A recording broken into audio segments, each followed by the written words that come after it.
Hi, welcome back to Art by Brooke. In this video, I was going to do something totally different, but I just got inspired by some of the paints. So on this canvas, I had done a previous pour, didn't like it, and so I wiped it off, and it's been dry for quite a while now, so I'm reusing it for this one. And in this pour, I'm using two golden, I believe these are high flow acrylics. I have Indigo and Magenta, and they're super pigmented, so I'm using those with Floetrol. And then I also am using Color Shift for the first time. I know a lot of people are into the Color Shift paints. I haven't used them before in a pour, and I have been very hesitant for a while because they just aren't the color shades that attract me. They're more jewel tones, and I don't tend to use those in paintings, though I do like them in other things. So I figured I would just do one and try this with the blue and magenta and just see how it goes. I think I'll probably add a little bit of white. I don't want to overpower it with white though, so just a little bit here and there, and then maybe a little bit of black. Hopefully that doesn't muddy it, but let's just see what happens. And I did put a drop of silicone into the green.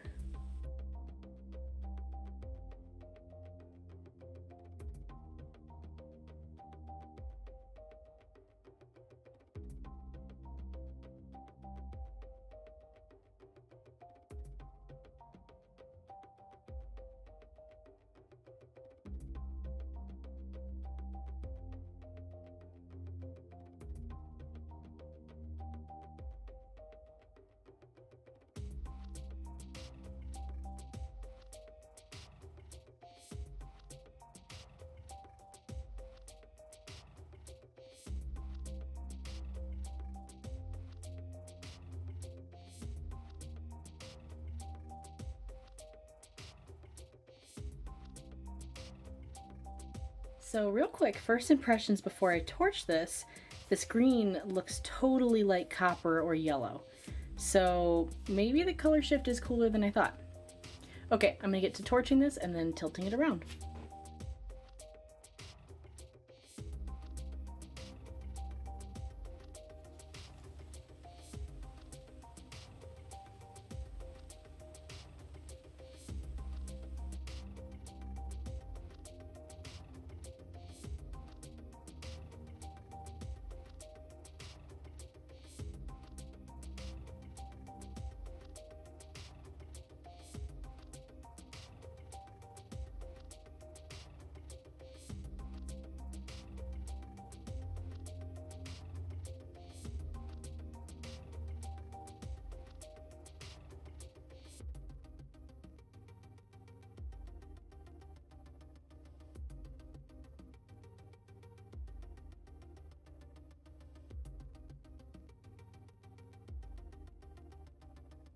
This is so beautiful. Wow. I definitely think the high flow acrylics being so liquidy and making the Floetrol so thin helped and changed the way that the paint moved around on the canvas. And I see a lot of cells still popping up. I'm gonna real quick hit it in certain parts with my torch again, and then I'm gonna let it sit, and then we'll come back and do a close-up.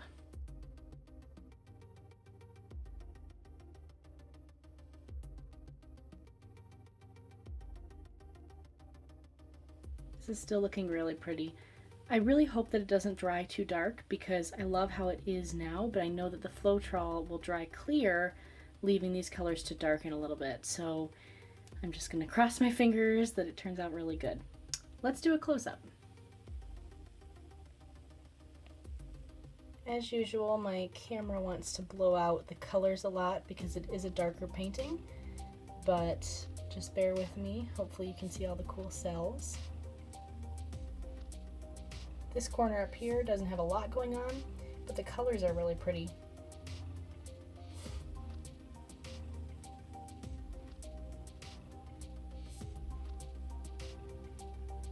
It just looks a lot like the galaxy to me. It's, again, hard to tell because it's really blowing it out in this camera, but it's quite dark, and it has just kind of cloudiness of colors. I'm very excited. Now this is really interesting. Where I used my torch, you can see these clear lines of cells right across where I used my torch. It's so interesting. I've never seen it do that before, and I don't know if that's the color shift acting up or if that's just the super thin magenta and dark blue, but very cool and interesting to see when it's all dry. There we go, now I can darken it. This is a little bit more accurate to what I see in person. So follow me on Instagram, that's where I post my dry photos and kind of behind the scenes pictures and things like that, sometimes little video clips.